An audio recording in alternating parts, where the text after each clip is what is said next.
मेरा नाम नंदिनी है। मेरी उम्र 36 साल है। मैं एक विधवा हूँ और मेरे पति की मृत्यु के बाद मेरा इकलौता सहारा मेरा बेटा आदित्य था। मेरे जीवन का सारा समय उसे संभालने और उसकी देखभाल में ही बीता। जब वह छोटा था तो मेरी पूरी दुनिया उसी के इर्द गिर्द घूमती थी। लेकिन जैसे जैसे आदित्य बड़ा हुआ, मैंने उसकी आदतों में बदलाव देखना शुरू किया। वह अब 17 साल का हो चुका था, लेकिन उसकी हरकतें मुझे अक्सर अजीब लगने लगी।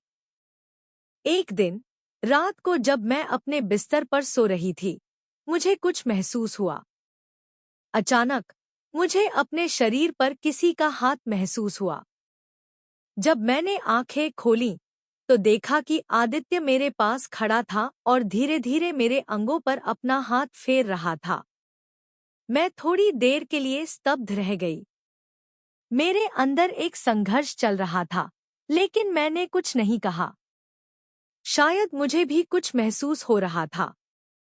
उस रात के बाद मुझे आदित्य की हरकतें और भी स्पष्ट दिखाई देने लगी। वह अक्सर मुझसे ज्यादा करीब आने लगा था और मैं उसकी नीयत को समझ नहीं पा रही थी। एक तरफ मैं एक माँ थी और दूसरी तरफ मैं एक औरत भी थी। यह समझना मुश्किल था कि मेरे बेटे के मन में क्या चल रहा था। एक रात जब मैं सो रही थी, आदित्य ने फिर से मेरे पास आकर मेरा स्पर्श किया। मैंने उसकी ओर देखा और उसे रोकने की कोशिश की, लेकिन मेरे अंदर कुछ था जो उसे रोकने नहीं दे रहा था। मैं समझ नहीं पा रही थी कि यह स्थिति कैसे संभालनी चाहिए। मेरे दिल और दिमाग के बीच एक अजीब सी जंग चल रही थी। मैंने तय किया कि अब और चुप नहीं रह सकती। मैंने आदित्य से बात करने का फैसला किया। मैंने उसे प्यार से बुलाया और पूछा कि वह ऐसा क्यों कर रहा है। उसने मुझे बताया कि उसे भी समझ नहीं आ रहा कि उसके अंदर क्या हो रहा है। वह भी अपनी भावनाओं को समझने में असमर्थ था। मुझे लगा कि शायद यह उम्र का असर है और उसे किसी मार्गदर्शन की जरूरत है। मैंने उसे समझाने की कोशिश की कि यह सब गलत है, लेकिन मेरे अंदर भी एक अजीब सा सुकून था जो मुझे रोक रहा था। मैं जानती थी कि यह स्थिति और बिगड़ सकती है, लेकिन मैं भी उस पल को समझने की कोशिश कर रही थी। मैंने आदित्य से फिर से बात की, लेकिन इस बार मैंने उसे और समझने की कोशिश की। मैंने उसे उसके व्यवहार के बारे में पूछा और उसकी भावनाओं को जानने की कोशिश की। उसने मुझसे कहा कि वह भी उलझन में है और नहीं जानता कि उसे क्या करना चाहिए। मैंने उसे समझाया कि यह सब कुछ एक अस्थायी स्थिति हो सकती है और उसे अपनी भावनाओं पर नियंत्रण रखने की जरूरत है। मैंने उसे काउंसलिंग की मदद लेने का सुझाव दिया ताकि वह अपनी भावनाओं को सही दिशा में ले जा सके। वह मेरी बात सुनकर सहमत हुआ और मैंने उसके लिए एक काउंसलर से मिलने का इंतजाम किया। आखिरकार हम काउंसलर से मिले। उसने हमारी स्थिति को समझा और आदित्य को उसकी भावनाओं को नियंत्रित करने के लिए मार्गदर्शन दिया। आदित्य को भी धीरे धीरे यह समझ में आने लगा कि उसकी भावनाएं स्वाभाविक हैं, लेकिन उन्हें सही दिशा में ले जाना जरूरी है। काउंसलर की मदद से आदित्य ने अपनी भावनाओं को समझना और नियंत्रित करना सीखा। मैंने उसके साथ हर कदम पर खड़ी रही और उसे प्रोत्साहित किया।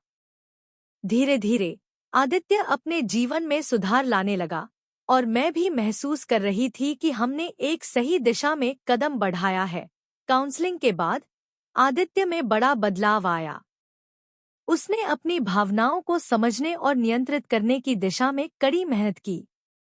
उसने फिर से अपनी पढ़ाई पर ध्यान देना शुरू किया और अन्य गतिविधियों में भाग लेने लगा। मुझे गर्व था कि उसने अपनी भावनाओं पर काबू पाया और अपने जीवन को सही दिशा में ले जाने की कोशिश की।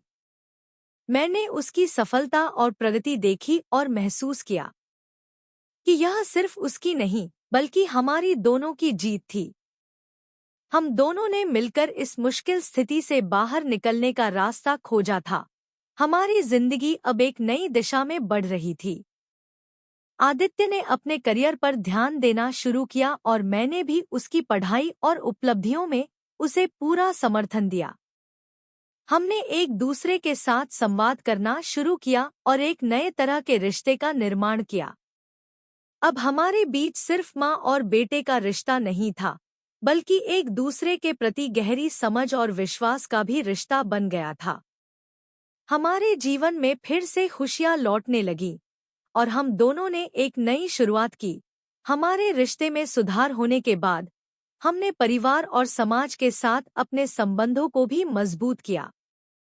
हमने अपने रिश्ते को फिर से समझा और एक दूसरे के साथ समय बिताने की कोशिश की। आदित्य अब अपने जीवन में एक नई ऊर्जा के साथ आगे बढ़ रहा था और मैंने भी अपने जीवन को एक नई दिशा दी। हम दोनों ने मिलकर एक स्वस्थ और खुशहाल जीवन की नींव रखी। हमारे रिश्ते में विश्वास और प्यार फिर से बढ़ने लगा और हम समाज के सामने भी एक मजबूत परिवार के रूप में उभरे। हालांकि हमारी जिंदगी में अब स्थिरता आई थी, लेकिन चुनौतियां अभी भी बनी हुई थी। हमें समाज के सामने अपनी स्थिति को मजबूत बनाए रखने के लिए कड़ी मेहनत करनी पड़ी, लेकिन हमने मिलकर हर मुश्किल का सामना किया और एक दूसरे का साथ दिया। हमारी मेहनत और समर्पण ने हमें एक सफल और संतुलित जीवन की ओर अग्रसर किया। आदित्य ने अपनी जिंदगी में काफी सुधार किया और मैं भी अपनी जिंदगी में एक नया अध्याय शुरू करने के लिए तैयार थी। आखिरकार हमारी मेहनत रंग लाई। आदित्य ने अपनी पढ़ाई और करियर में बड़ी सफलता हासिल की और मैंने उसे एक सफल इंसान के रूप में देखा। हमारे रिश्ते में प्यार, समझ और विश्वास कायम रहा और हमने अपने जीवन को खुशी और संतोष के साथ जीने की दिशा में कदम बढ़ाया। अब मैं जानती हूँ कि जीवन में कितनी भी मुश्किलें क्यों न आएं, अगर साथ और समझदारी हो तो सब कुछ ठीक हो सकता है। हमारी कहानी का अंत सुखद हुआ और हमने एक खुशहाल और संतुलित जीवन की ओर बढ़ने का संकल्प लिया।